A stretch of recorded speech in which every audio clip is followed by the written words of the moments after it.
everyone, we're back for Ask an Agent Monday.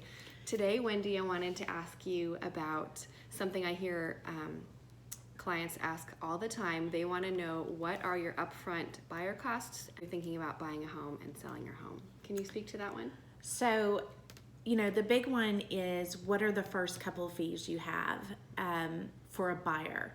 So when you go under contract, in the contract it gives you 2 spots for money up front, and that is your earnest money and your option money. So those are the first 2 that we're going to talk about.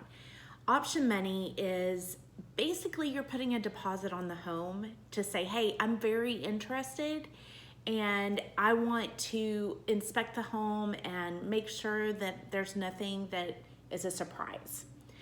So that kind of gives you maybe a 5 to 10 day, depending on the market, depending on the negotiability, that kind of thing.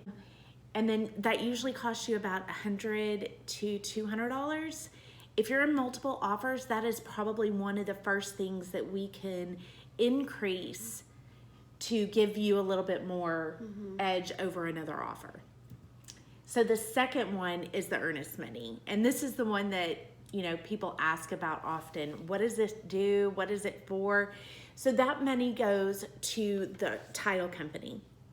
And the title company opens your escrow account. They do research on on the background of the title for that property, making sure there's no surprise liens. It just helps to protect from anything in the background. The next thing that you have to be concerned about would be inspections. And that is different per the inspector, but I typically warn that it's probably between $400 and maybe $500. The final fee that comes out is an appraisal. And that, depending on your lender, you either pay that up front or you pay it as a part of your closing cost. So, and that's typically, I would say, around $525. I've seen it from $495 up to $6 something.